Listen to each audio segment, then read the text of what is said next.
আমাদের মৃত্যু রাসূল পাক সাল্লাল্লাহু আলাইহি ওয়াসাল্লামের মৃত্যুর মধ্যে পার্থক্য আছে কিনা? আমাদের সঙ্গে রাসূল পাক সাল্লাল্লাহু আলাইহি ওয়াসাল্লামের পার্থক্য বলে চলবে না। যে রাসূল পাক সাল্লাল্লাহু আলাইহি ওয়াসাল্লাম আল্লাহ পাক দুনিয়াতে রাখেন নাই। আল্লাহ পাক বলেন, হে হাবিব, ইচ্ছা করলে আপনি দুনিয়াতে থাকতে পারেন, আখিরাতে আপনি কি করতে পারেন? আমার কাছে চলে যেতে পারেন। অর্থাৎ মৃত্যুর পরে আমার সাথে আপনি মোলাকাত করতে পারেন। রাসূল পাক সাল্লাল্লাহু আলাইহি ওয়াসাল্লাম দুনিয়াতে থাকতে রাজি না। কি বললেন? না, আপনার সাথে বন্ধু ছাড়া ভালো লাগে? নবীজি কার বন্ধু? স্বয়ং আল্লাহ রাব্বুল আলামিনের বন্ধু একজন ছাড়া আরেকজন ভালো লাগে না। সর্বপ্রথম যখন আল্লাহ ছিলেন, দুনিয়ার মধ্যে কোনো ছিল না, তখন আল্লাহ রাব্বুল আলামিনের ভালো লাগতেছে না। কি করতেছে না? একা একা ভালো লাগতেছে না। তখন আল্লাহ রাব্বুল আলামিন আমাদের প্রিয় নবীর নূর মুবারককে সৃষ্টি করলেন।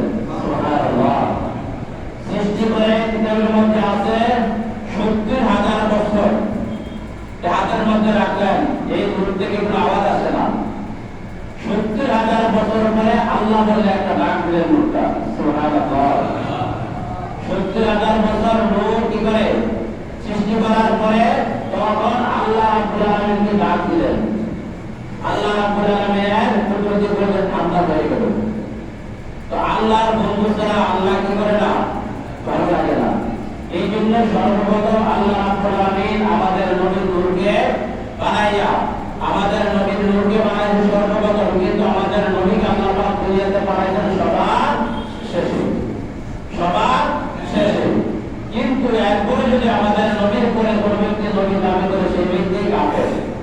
সেই ব্যক্তি কি কাফের? কেননা আল্লাহ রাসূল বলে গেছেন, আমার পরে দুনিয়াতে আর কোনো নবী আসবে না, আমার পরে আর কোনো দুনিয়াতে নবী আগমন করবে না। কোনো ব্যক্তি যদি নবী দাবি করে, সেই ব্যক্তি কি কাফের, এটা কোনো সন্দেহ নাই। তো আল্লাহ রাসূলকে আল্লাহ পাক রব্বুল আলামিন দুনিয়াতে পাঠাইছেন কিসের জন্য? এই ইসলামকে প্রচার করার জন্য, কোরআনকে প্রচার করার জন্য। একমাত্র এই পরিপূর্ণ ইসলামকে পরিপূর্ণ করার জন্য সর্বশেষ আমাদের নবীকে দুনিয়াতে আল্লাহ পাক রব্বুল আলামিন পাঠাইছেন। মাত্র ৬৩ বছর দুনিয়াতে রাসূল পাক সাল্লাল্লাহু আলাইহি ওয়াসাল্লাম কি করছেন? দুনিয়াতে ছিলেন। কত বছর? ৬৩ বছর পরে আল্লাহ রাব্বুল আলামিন আর তাকে সারা দিন আল্লাহ রাব্বুল আলামিন আল্লাহর বন্ধুকে আবার কি করছেন? দুনিয়া থেকে উঠাই নিয়ে গেছেন। আল্লাহ রাব্বুল আলামিন দুনিয়াতে উঠাই নিয়ে আল্লাহ রাব্বুল আলামিন অর্থাৎ তাকে দুনিয়া থেকে মৃত্যুবরণ করে কবরে আবার জীবিত অবস্থায় রেখেছেন। কি অবস্থায়? জীবিত অবস্থা আল্লাহ পাক রব্বুল আলামিন কবরের মধ্যে রেখেছেন। এই জন্য আমরা বলি হায়াতুন নবী। কি বলি? হায়াতুন নবী, জিন্দা নবী, এই জন্য আমরা বলি। আল্লাহ পাক রব্বুল আলামিন কি করছেন? এই কবরের মধ্যে সমস্ত নবীরা, শুধু আমাদের নবী না, পৃথিবীতে ২ লক্ষ মতান্তরে ৩ লক্ষ নবী রাসূল দুনিয়াতে আগমন করেছেন।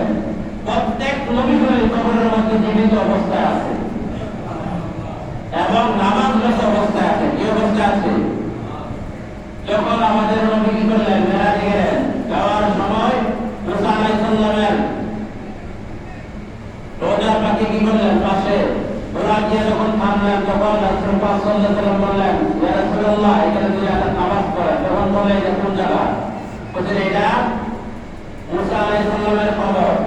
তখন রাসূল পাক সাল্লাল্লাহু আলাইহি ওয়াসাল্লাম বললেন, এখানে নবীরা কবরে জিন্দা অবস্থায় মুসা আলাইহিস সালাম কি করতেছে? নামাজরত অবস্থায় আছে। রাসূল পাক সাল্লাল্লাহু আলাইহি ওয়াসাল্লাম মেরাজ থেকে আসে বললেন, হে আমার সাহাবারা, আমি দেখলাম মুসা আলাইহিস সালামের সাথে আমার সাক্ষাৎ হয়েছে, কিন্তু উনি জিন্দা অবস্থায় কি করছেন? কবরের মধ্যে জীবিত অবস্থায় নামাজরত অবস্থায় আছে।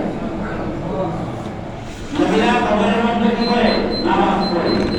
কিন্তু অন্যান্য মানুষকে নামাজ পড়ার আল্লাহ পাক রব্বুল আলামিন অনুমতি দেয় না। তো আল্লাহ রাব্বুল আলামিন এই পবিত্র আমাদের নবীকে দুনিয়াতে কি করছেন? দুনিয়া থেকে ছুটির জন্য, ইসলামকে পরিপূর্ণ করার জন্য, কোরআনকে পরিপূর্ণ করার জন্য আল্লাহ রাব্বুল আলামিন কি করছেন? আমাদের নবীকে দুনিয়াতে অল্প দিনের জন্য কি করছেন? দুনিয়াতে পাঠাইছেন।